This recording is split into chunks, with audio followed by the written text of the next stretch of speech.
Estamos por el Zoom. Me saludan. Sí, buenas tardes, qué bueno que llegó. Feliz día de la Divina Providencia y de Santa Teresita Niño Jesús. No, no te oigo. ¿Cómo es? Buenas.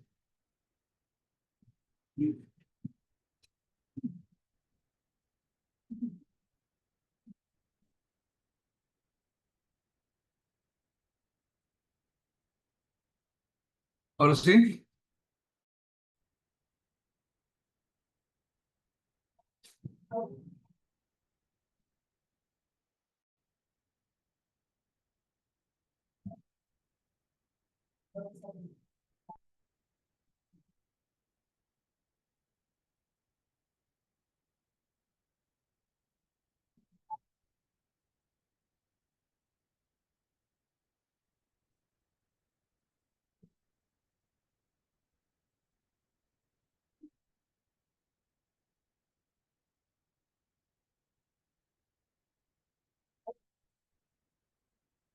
¿Me escuchan?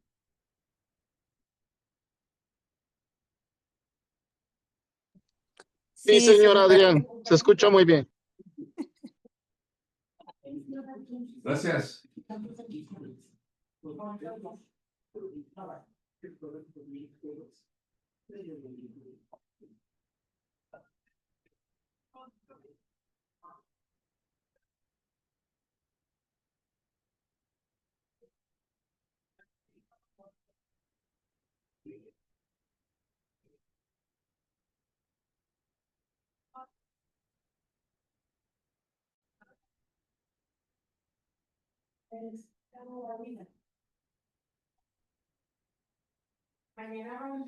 Muy buenas tardes, queridos radioescuchas. Una vez más con ustedes el padre Eliodoro Lucatero para conversar con ustedes acerca de algunos temas sobre la liturgia de la Iglesia Católica. Como siempre, les doy un caluroso saludo a ustedes que nos escuchan a través de la radio, de la, del 1380 de amplitud modulada. También a aquellas personas que se conectan con nosotros a través del internet, en la página web, o aquellos también que se comunican a través de la página de Virgen de Guadalupe Radio, la página de Facebook.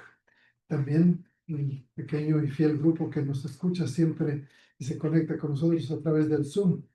A todos ustedes les doy la más calurosa bienvenida a nuestra programación. Y como siempre les invito a que participen activamente en la programación, haciéndola un poquito más interesante con sus comentarios y con sus preguntas, ya sea que las hagan a través de la página de Facebook o directamente aquellos que nos escuchan a través del Zoom.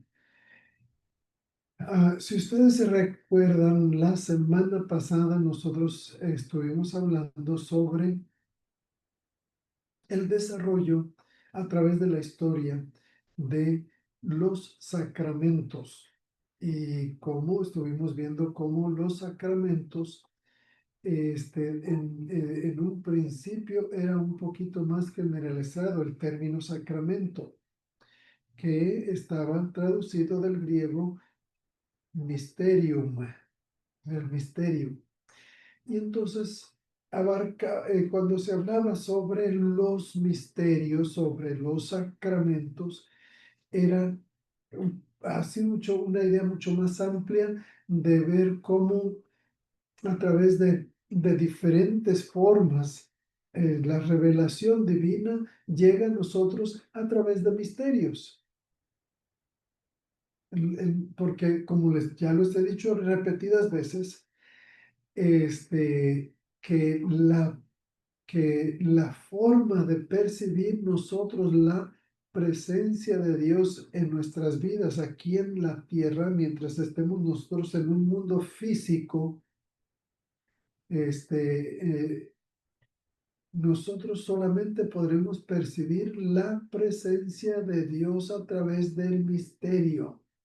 O sea, que va a haber algo, este, algo tangible, algo concreto, algo perceptible a los sentidos del ser humano, como nosotros vamos a percibir la presencia de Dios. Aún los mismos santos que han tenido el privilegio de tener revelación divina a través de su espiritualidad, a través de una forma de, de que se le llama, que ellos han tenido el privilegio de entrar en éxtasis, y entonces esa, ese éxtasis, esa forma en que Dios se les revela a aquellos que tienen ese don del misticismo. También la misma palabra misticismo, la mística, viene de misterio, y es también a ellos, aún a través de revelación, a través de signos exteriores, ellos han experimentado la presencia de Dios, pero siempre es a través del misterio. Por eso se le llama el misticismo. Son los santos místicos que han podido tener el don de la presencia de Dios en su propio cuerpo o en su propia manera de experimentar esa presencia de Dios, o una identificación plena con Jesucristo, que entonces, pero que entonces ellos entran en esa revelación, esa comunión con Dios, pero no deja de ser misterio. Solamente veremos a Dios tal cual es, cara a cara, cuando estemos en el cielo. Pero mientras estemos aquí en la tierra, aún los mismos santos que han experimentado la presencia de Dios es a través del misterio, la mística. Por darles algunos ejemplos, tenemos los grandes místicos. Ha habido varios, pero les voy a nombrar simplemente algunos. Uno de ellos es San Francisco de Asís, que en su mística se identifica tanto con la persona de Jesucristo, que que San Francisco llega a tener las llagas de la pasión de Jesucristo en la cruz. Entonces, esa manera de identificarse y de recibir al Señor Jesús en su propia persona, esa manera mística es recibir las llagas de la pasión del Señor. Luego tenemos a Santa Teresa de Ávila. Santa Teresa de Ávila, también una gran mística, que a través de su oración llega a tal punto en que llega a ese momento de éxtasis, de comunión con Dios. Los, las personas que escuchan esta programación y que viven en San Antonio, pueden ustedes ir por darles un ejemplo de esa manera en que muestran el éxtasis de Santa Teresa, esa manera mística de comunión con Dios. Vayan a la Basílica de Santa Teresita del Niño Jesús, que está en la calle Zarzamora, la basílica. Le dicen aquí del Little Flower, pero es la Basílica de Santa Teresita del Niño Jesús. En el altar mayor ustedes van a ver un, un este, un, una, eh, este, pues, ¿cómo les puedo decir? Una manera de poner, está hecha en mármol, esa forma de presentar a Santa Teresa de Ávila, que está en éxtasis. Está ella como en una forma desmayada, y un ángel le está atravesando el corazón con una flecha, la flecha del amor de Jesucristo. Entonces, pero ¿por qué les digo esto? Por, otra vez, porque estoy hablando de las formas en que sacramentalmente o místicamente, a través de la historia, Dios se ha hecho presente a nosotros, se hace asequible a nuestros sentidos. Y que entonces el término sacramento o misterio era más amplio y que luego ya después a través de la Edad Media, cuando se empieza a, a definir de una manera más específica los 7 sacramentos de la iglesia, entonces entonces ya nos empezamos a enfocar de una manera más específica solamente cuando nos referimos a sacramentos, a esos 7 sacramentos, pero a través de la historia la idea de sacramentum o de mysterium es mucho más amplia. Entonces, de eso les hablaba yo un poco la semana pasada. Y entonces tenemos esos místicos que a través del misterio, el misticismo, han experimentado la presencia de Dios en sus vidas. Tenemos también no solamente los que he nombrado, San Francisco de Asís, Santa Teresa de Ávila, pero tenemos también a Santa Catalina de Siena, otra gran mística, San Juan de la Cruz, otro gran místico, y también ya más reciente, en el siglo pasado, 1900, tenemos a otro gran santo místico, el Padre Pío. El Padre Pío también, en cierta manera, como San Francisco, experimenta a través de su misticismo, a través de su éxtasis de comunión con Dios, los estigmas o sea, las heridas de la pasión de nuestro Señor Jesucristo. Entonces, nada más los menciono como algunos ejemplos y como una manera de decirles que el misterio, el sacramento, también va más allá de los 7 sacramentos, ¿sí? Y entonces, ahora, quiero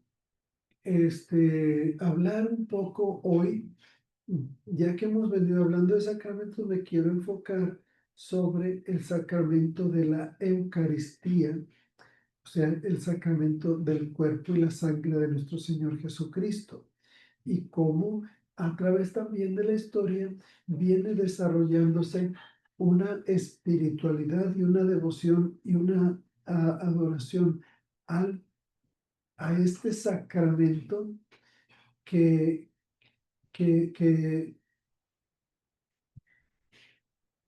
que ha venido, pues precisamente eso, ha venido evolucionando, ¿no?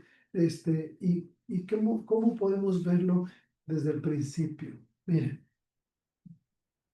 nosotros sabemos que desde el principio de que ya desde los hechos de los apóstoles, los discípulos del Señor, después de su pasión y de su muerte y resurrección, ellos comienzan a tener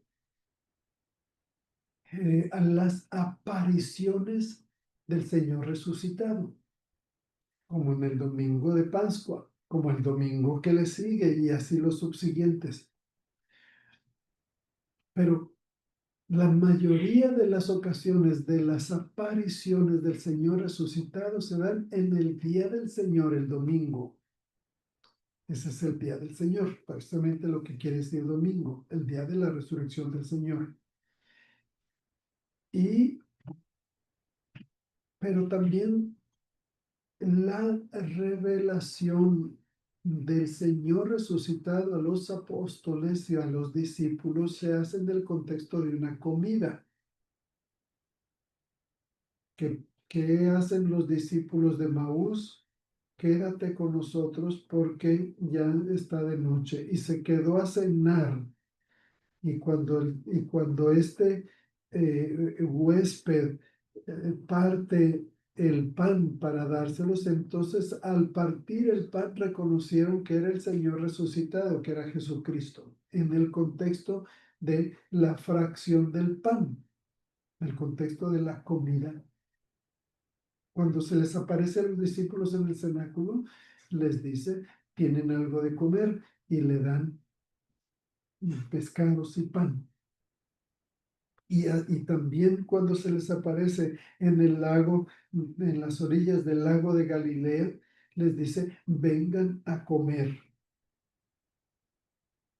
Siempre en el contexto de una comida, pero más específicamente en la de los discípulos de Maús, que reconocen al Señor al partir el pan. Es decir, que es en el contexto de la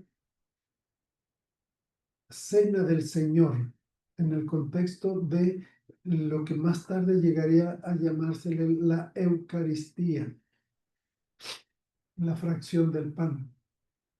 Entonces, desde el mero principio tenemos a los discípulos y a los apóstoles celebrando la Eucaristía, la última cena.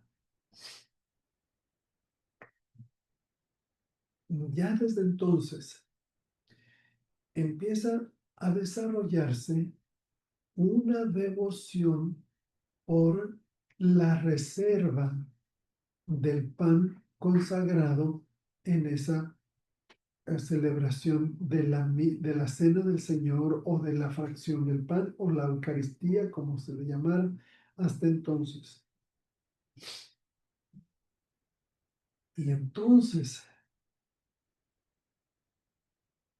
esta reverencia era hacia el,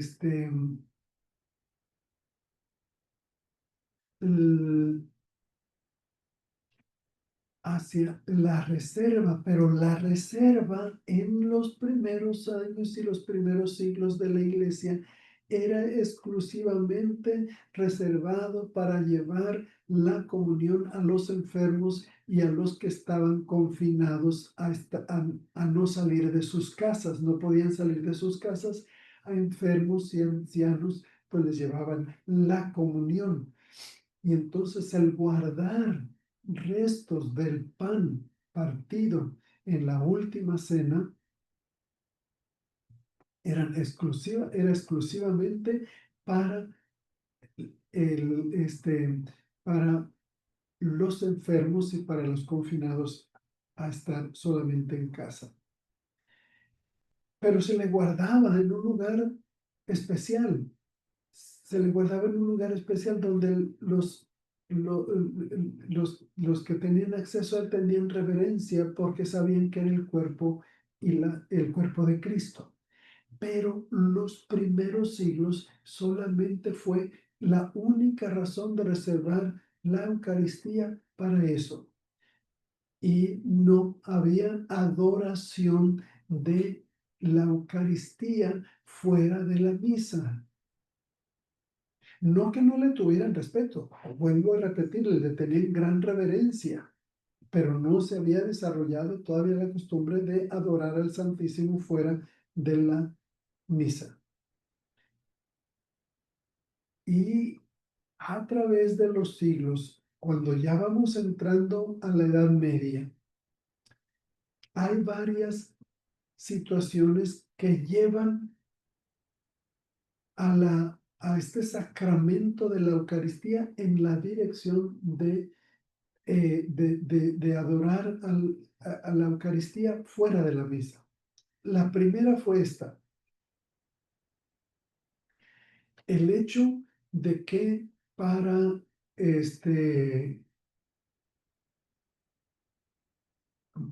para que para la Edad Media los fieles ya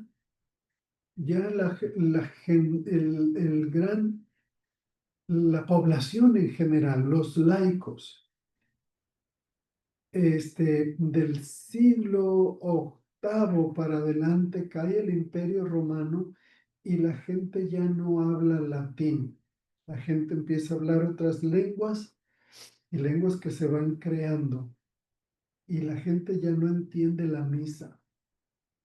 Se sigue celebrando en latín, pero ellos ya no entienden porque no entienden latín ni lo hablan.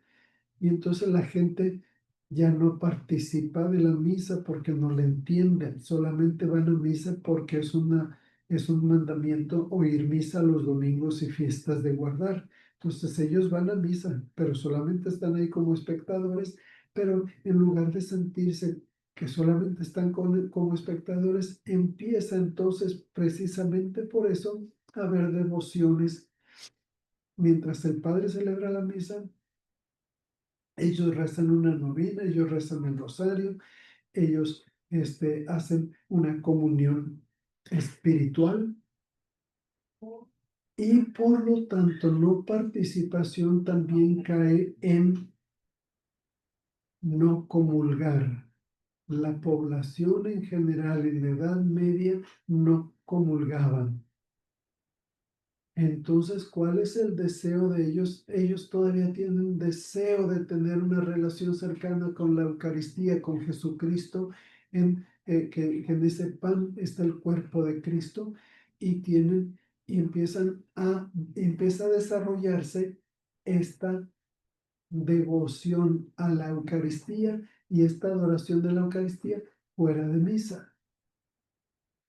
No solamente ellos van al lugar de la reserva donde está guardado el Santísimo para adorarlo, sino que se empieza a desarrollar la costumbre de hacer exposiciones con el Santísimo, exponerlo en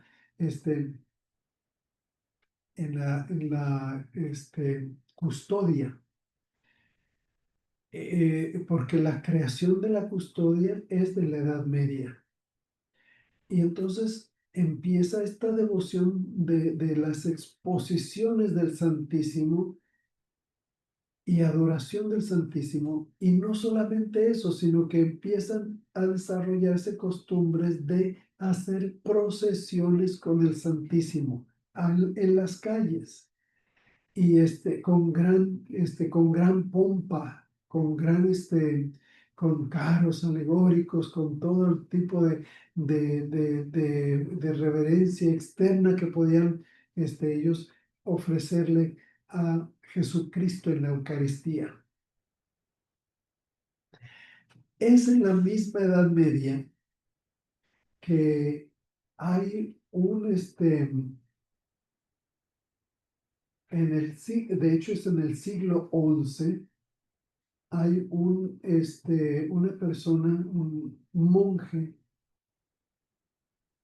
que se llamaba Béranger, es en francés, de Tours. Él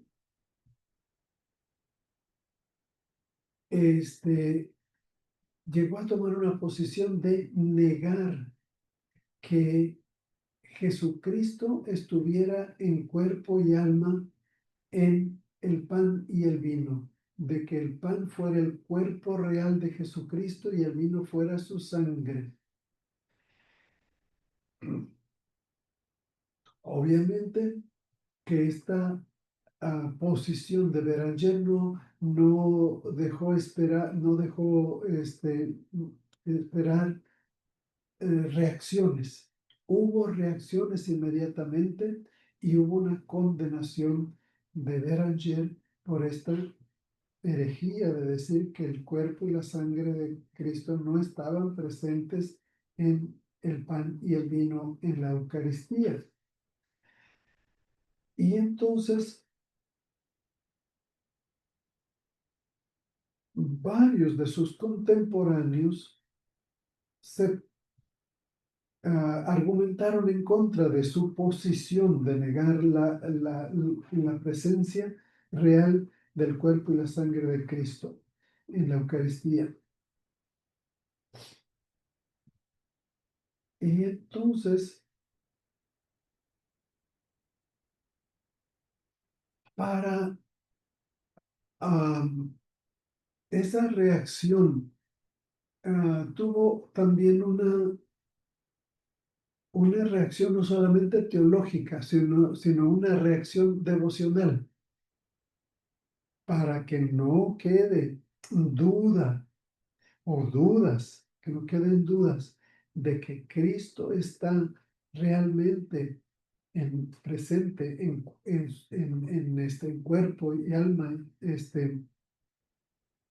en la Eucaristía. Entonces se da todavía más énfasis en la adoración de la Eucaristía fuera de la misa. Entonces viene a ser la Edad Media el momento en que se desarrolle una, una costumbre muy prevalente en toda Europa Occidental de la adoración del Santísimo fuera de la misa, ¿sí? Y entonces, esta fue la manera en que este sacramento de la Eucaristía viene enfatizando constantemente y a través de la historia para aquellos que pudieran tener dudas de que o que no crean de que Jesucristo está verdaderamente presente en su cuerpo y en su sangre a través del pan y el vino que se consagran en la misa. Y entonces, pues más o menos este es ese desarrollo que se vino dando paulatinamente en el cristianismo católico sobre la devoción a este sacramento de la Eucaristía, el cuerpo y la sangre de nuestro Señor Jesucristo, en, este, en el pan que se parte y que se consagra en la Eucaristía y en el vino que se consagra también en la misa, ¿sí? Entonces, pues más o menos de esta manera viene desarrollándose esta espiritualidad de adorar al Santísimo o de adorar la Eucaristía fuera de la misa. Sin embargo, nos va a decir siempre la Iglesia a través de la liturgia que aunque nosotros tengamos una gran devoción y un gran amor a la Eucaristía fuera de la misa, que no nos olvidemos que la fuente, el origen de ese sacramento es en la misa, es en la oración eucarística que siempre se celebra en la misa y que nosotros siempre vamos a recurrir a la fuente, que no nos olvidemos que ese es el centro, que si bien nosotros adoramos el Santísimo Sacramento cuando está expuesto en la custodia o simplemente porque está ahí en el sagrario, que no nos olvidemos que siempre nos va a apuntar hacia su origen. ¿Qué les quiero decir con esto? Que podrían personas ser muy devotas en ir siempre a adorar el Santísimo, y van a una hora santa o se apuntan para estar 1, 2 o 3 horas en la adoración del Santísimo cuando está expuesto durante el día, pero que esta persona nunca fuera a misa. ¿Cómo va a ser eso? O sea, no se puede tener una espiritualidad hacia la Eucaristía fuera de la misa si no me conecta con la misa. O sea que primero y más que todo está mi adoración y mi devoción a la Eucaristía dentro de la misa, dentro de la celebración comunitaria, dentro de la liturgia de cada domingo, de los domingos, y para aquellos que tienen la devoción, pues la misa diaria. Pero que haya la conexión y que no estemos desconectados, que haya personas que vayan mucho al Santísimo, pero que no vayan a misa o que no tengan ninguna devoción por la misa. Pues no tendría mucho sentido, ¿sí? Entonces, habiendo dicho esto, quisiera abrir los micrófonos para ver qué comentarios tengan ustedes hoy en referencia a este tema.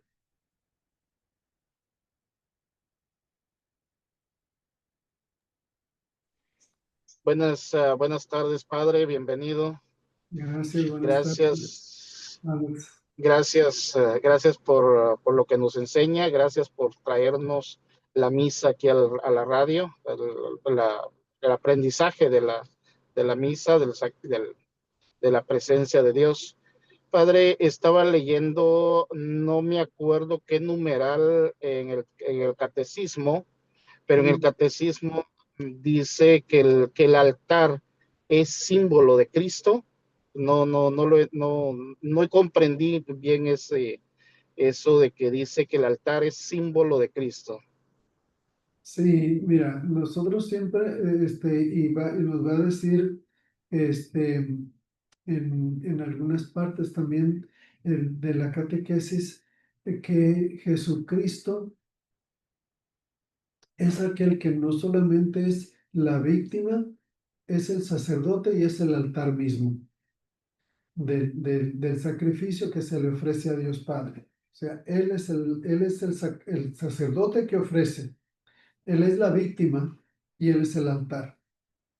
El mismo altar para nosotros que se convierte prácticamente en la cruz, es ese altar de su sacrificio en la cruz, y que entonces de ahí se convierte en ese mismo altar en la fuente de donde emana para nosotros todo sacramento.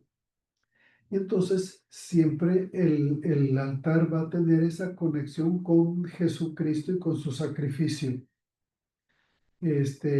Por eso el mismo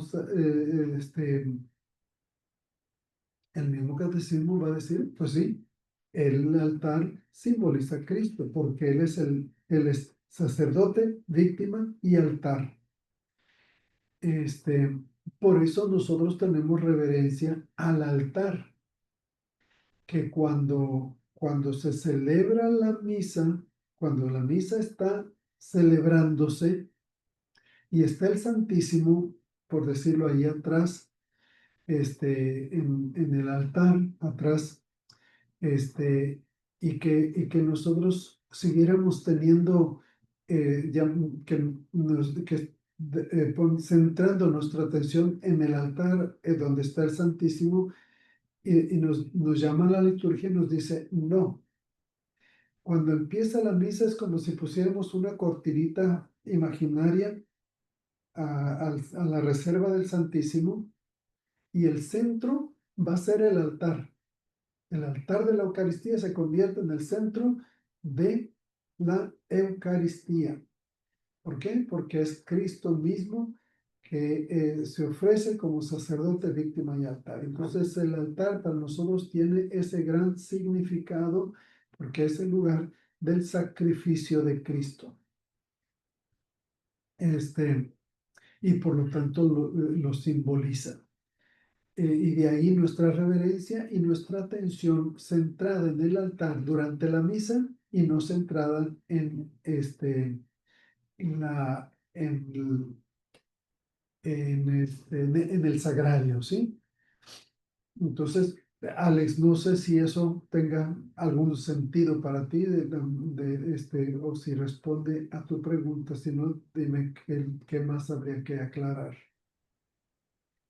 Sí, y es que me habla el catecismo, me habla que el altar es símbolo de Cristo, pero también me habla que el altar también simboliza la cruz.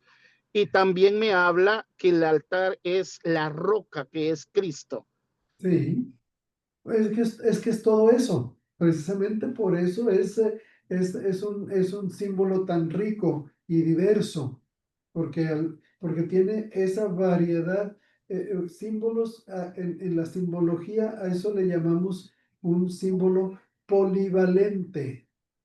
Poli es muchos y vale por muchos símbolos, polivalente. El altar viene a ser uno de esos signos polivalentes.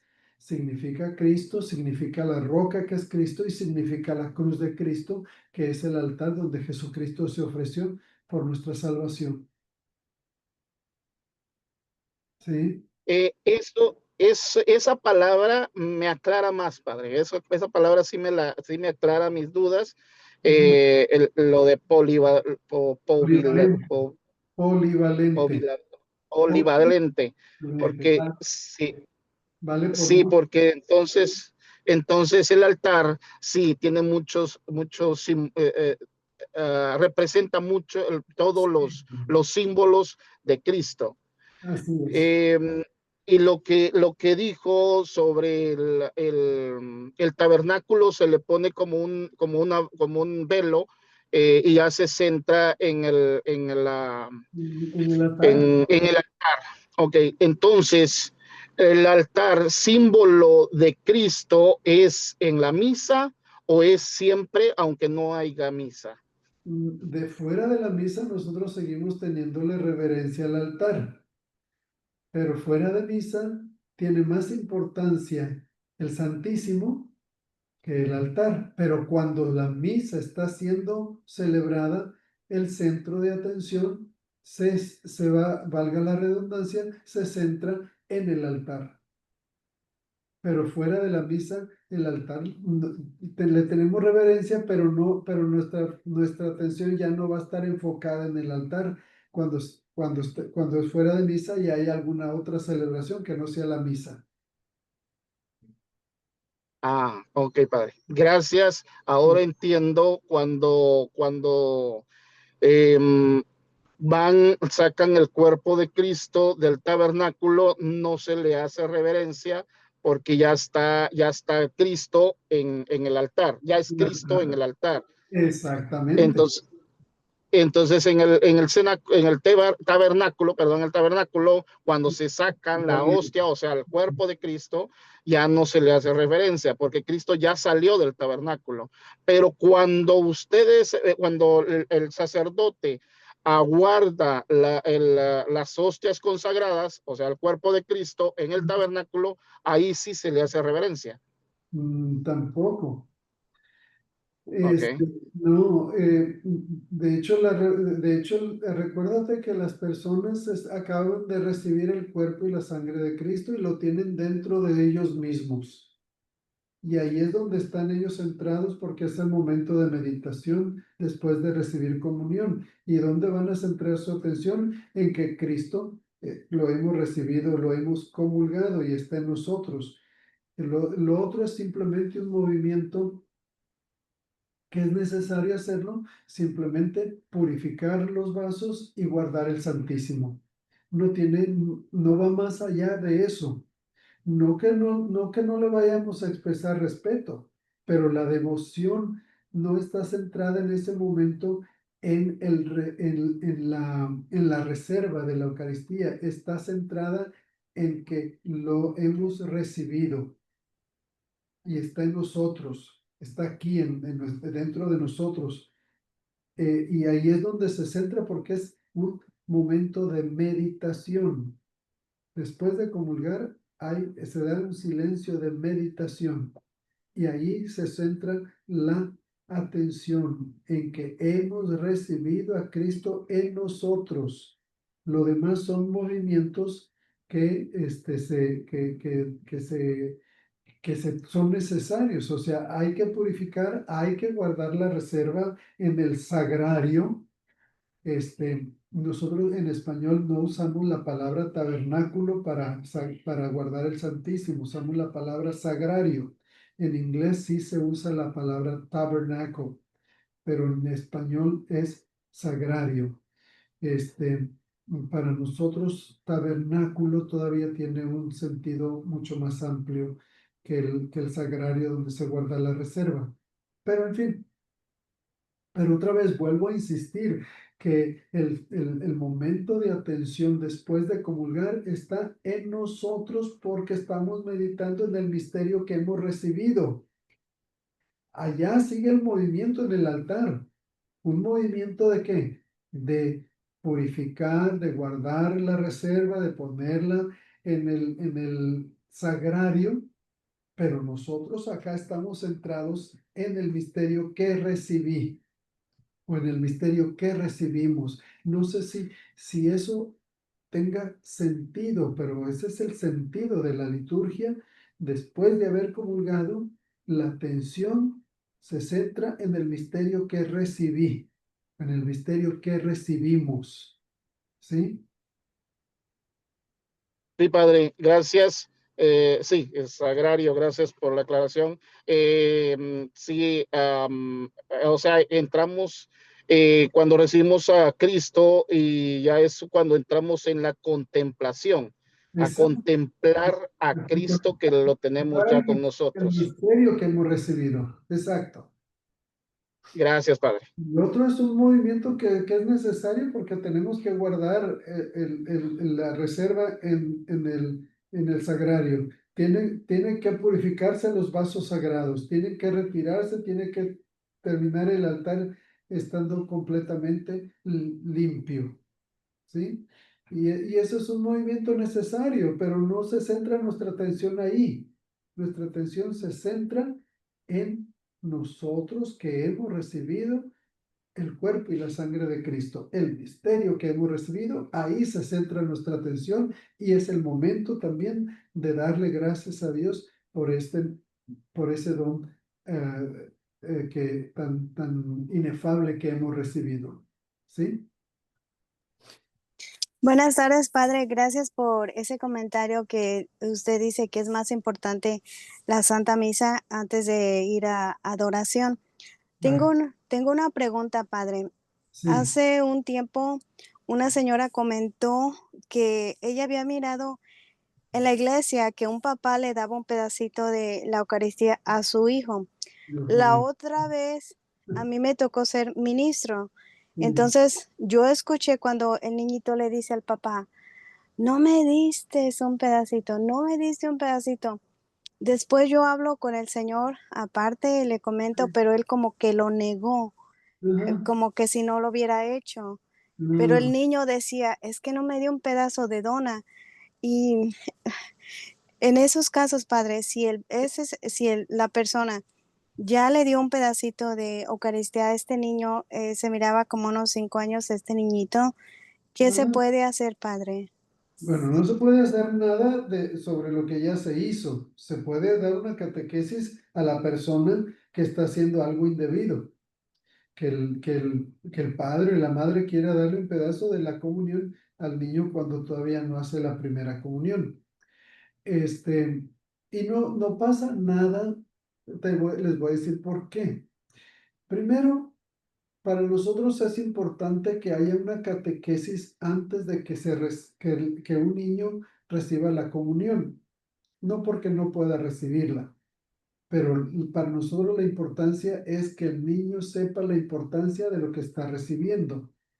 De hecho, por ejemplo, en las iglesias de ritos orientales, en las iglesias de los ritos orientales en el Medio Oriente, cuando se bautiza a un niño, recibe los tres sacramentos desde el momento del bautismo. Recibe bautismo, confirmación y comunión. Entonces, aunque el niño esté bebito, se le remoja un pedacito del cuerpo de Cristo, es decir, por intinción, y se le da al niño a que lo coma. Y entonces ahí, en el momento del bautismo, en la tradición de las iglesias orientales, hay verdaderamente una iniciación cristiana. Reciben bautismo, confirmación y comunión. Pero en nosotros no. En el occidente no hay iniciación cristiana para los niños. Hay iniciación cristiana para los adultos. Y el catecismo de la iglesia, no, perdón, no el catecismo. El derecho canónico de la Iglesia nos va a decir que los que ya están en uso de razón, es decir, alrededor de los 7 u 8 años de edad y que no han sido bautizados, ellos también son tratados como adultos, o sea que también ellos van a recibir bautismo, confirmación y comunión. Pero de otra manera, nuestra tradición de católicos del rito romano, no hay comunión hasta que tengan los niños uso de razón, para que en ese tiempo, en ese momento, ellos tengan una catequesis en la cual reciban la, la enseñanza de la iglesia sobre la Eucaristía y la importancia de la Eucaristía en la vida de los cristianos. De que ese pan es el cuerpo de Cristo y ese vino es la sangre de Cristo. Entonces, es nuestra tradición del rito romano no recibir la comunión hasta después de un proceso de catequesis. Pero no porque no pueda, sino simplemente no debe. O sea, al niño que le dieron la comunión no va a pasar nada. Recibió a Jesucristo. No se da cuenta de lo que está recibiendo, no le da importancia a lo que está recibiendo. Y entonces, precisamente por eso nosotros tenemos que estar muy atentos. Cuando una persona quiera hacer o haga eso, se le llame, se platique con esa persona y se le dé las razones por las cuales no puede y no debe compartir su comunión con un menor de edad y de hecho con nadie. Nosotros no, yo no puedo partir como laico, partir el cuerpo de Cristo y dárselo a alguien. Solamente el ministro. Solamente el ministro ordinario, que es el sacerdote, aún ni siquiera el diácono, tiene esa facultad, la facultad de manejar el cuerpo de Cristo es solamente el ministro ordenado como presbítero, como sacerdote. Y entonces él es el único que puede hacer eso, así es que esa persona no debe de estar manejando o manipulando la Eucaristía en ese sentido, y entonces hablarle, decirle por qué no puede esa persona hacerlo, por qué no debe el niño recibir la comunión todavía, puesto que no ha recibido una preparación para su primera comunión, y, y nada más, no pasa nada, pero sí tenemos que estar atentos para poder remediar o corregir esas situaciones que ellos piensan que están haciendo algo bien cuando en realidad no. ¿Sí? Sí, muchísimas gracias, padre. Gracias por esa explicación. No es terrible. Sí, Algo más. sí, tengo un comentario de, buenas tardes, padre, Pues, de Teresa. Ella está en Facebook, hoy no nos pudo acompañar aquí en Zoom. muy bien. Dice, saludos, padre. Como nos dice en el Catecismo de la Iglesia Católica, la conversión y la penitencia diarias encuentran su fuente y su alimento en la Eucaristía, más el antídoto que nos libera de nuestras faltas cotidianas y nos preserva de pecados mortales. Justo ayer leímos esto en el cenáculo de la Divina Misericordia. Muy bien. Eso Pues, es lo que comenta. gracias. Fue la que comentó, fue Teresa. Sí. Gracias, Teresa, por el comentario. Yo creo que es muy acertado, de que nos demos cuenta de la centralidad y la importancia de lo que es la Eucaristía en la vida de todos los cristianos, los que creemos en la presencia real de Jesucristo en la Eucaristía. Sí, sí, y pues yo le agradezco, padre, por todo esto que usted nos comparte, porque es importante para, pues, para mi vida y para, creo que para la de todos. Sí, Y bueno, yo tengo una pregunta. adelante. El otro día en una, pues, fue en la misa, un niño tomó una hostia, pero la llevaba en la mano. Ujú. Y unas señoras vieron y pues se molestaron, pero Mi pregunta es esta. ¿Quién puede tomar, o sea, cuando le quitan la hostia al niño o a la niña, quién es la que Debe debe de tomarla así?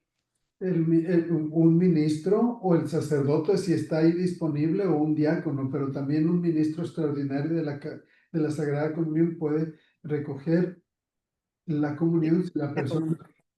no sé por qué razón el niño traía la comunión en sus manos, si era un niño menor, si era un niño ya de edad de primera comunión, si era un niño que ni siquiera supo qué es lo que estaba haciendo y pasó y lo recibió y no sabía qué hacer con la comunión. Entonces es preciso quitársela Ujú. eh, por respeto a la Eucaristía, porque no sabemos si el niño no sabe hacer con ella, no sabemos qué le va a hacer. La va a tirar, Ujú. se la va a echar a la bolsa, no sabemos. No, se la llevó con donde estaba su familia, su mamá o su abuelita. Ujú. Ajá. Y ellos no hicieron ni nada por decirle qué vas a hacer con con la Sagrada Eucaristía. Porque, o sea, que ellos se dieran cuenta de que estaba haciendo algo inapropiado y se queden indiferentes, me parece fuera eh, de serie, fuera de Sí, lo, pues eh, puede ser, es falta de respeto, se puede decir, o puede ser o ignorancia, ignorancia, sí.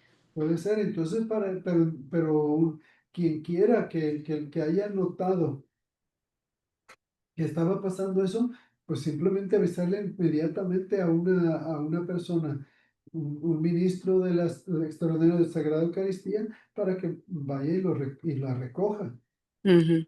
Sí, O- es lo que yo pensaba, o sea, bueno, se puede decir, yo lamentablemente no puedo comulgar por mi sí, estado de vida, ¿verdad? Pero, yo en sí, o sea, yo no me atrevía a a quitarle la hostia al niño, porque yo sí pensaba que tenía que ser un ministro o el sacerdote. en un caso de emergencia, vamos a decir que tú no tenías a la mano ahorita en ese momento ninguna persona que idónea para que la recogiera. Estaba mejor que tú la hubieras recogido que siguiera en las manos de ese niño donde tú no sabías qué iba a pasar con ella. Y simplemente que fue un caso de emergencia que tú recoges la Sagrada Eucaristía, el cuerpo de Cristo, y se lo llevas a uno de los ministros. Ah, muy bien. Pero eso sería un caso extraordinario, donde tú no ves así de pronto alguien que pueda venir a recogerlo y que no sabes qué va a hacer en el periodo de que si tú vas y consigues a alguien y qué va a hacer el niño. No, mejor es mejor de que esté en las manos del niño, que esté en las manos tuyas, que va a estar más seguro, que va a estar más seguro el cuerpo de Cristo, pues es Ujú, mejor que esté en tus manos y que tú lo lleves a entregar al sacerdote, al diácono o a un ministro. ujú. Ah, muy bien. Gracias, padre, por explicarnos esto.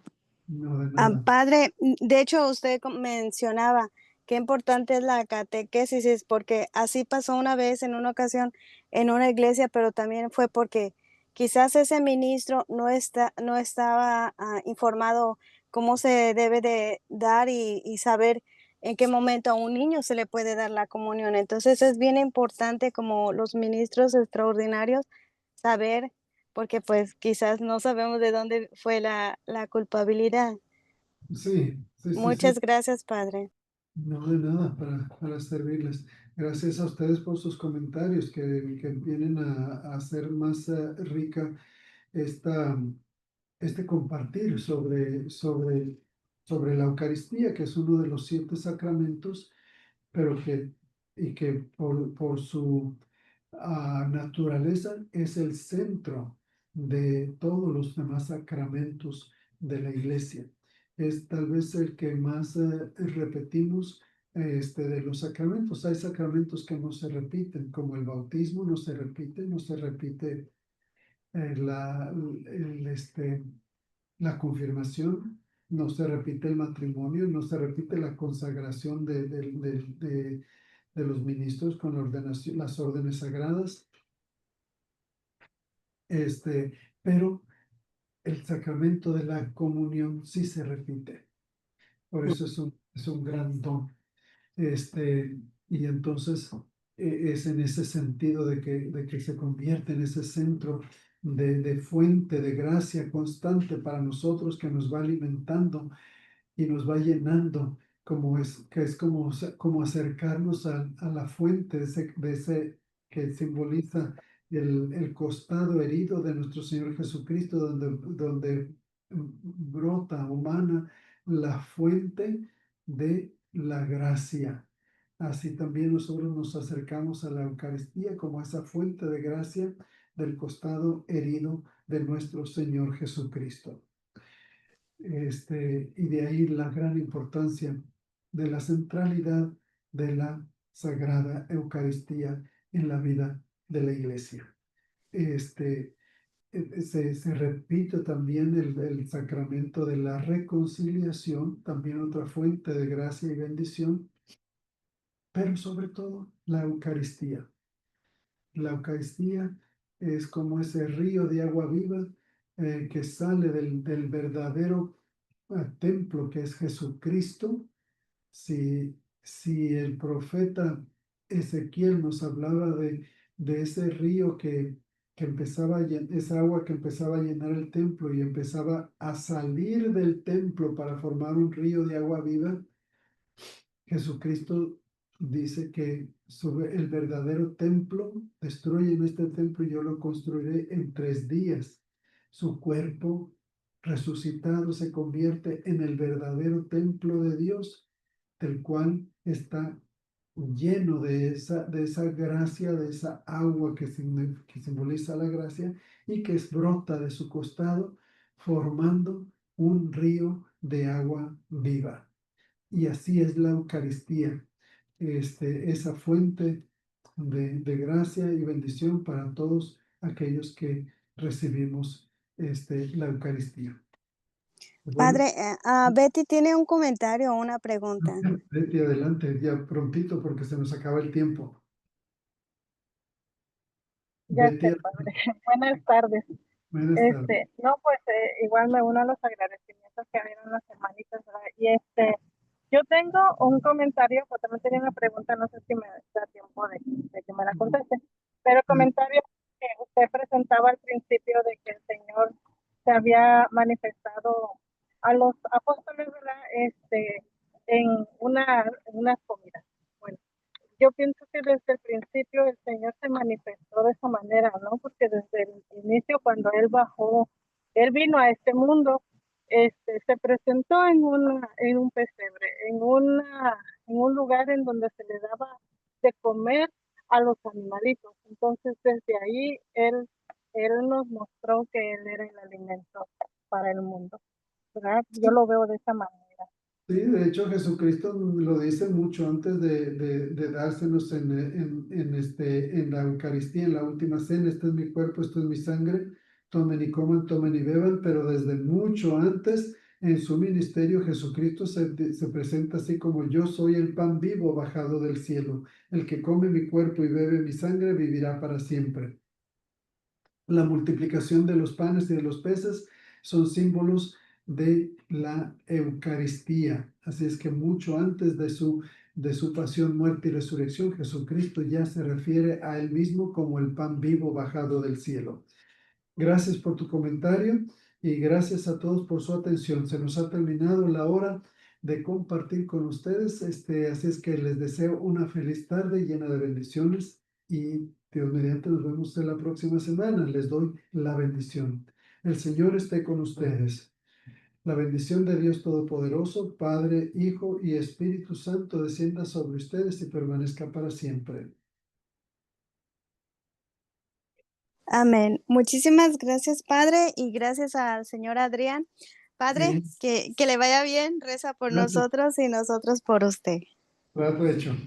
Gracias. Hasta pronto, bendiciones. Gracias, Padre. Pues nada, gracias a ti. Nos vemos, si Dios quiere, la semana que viene.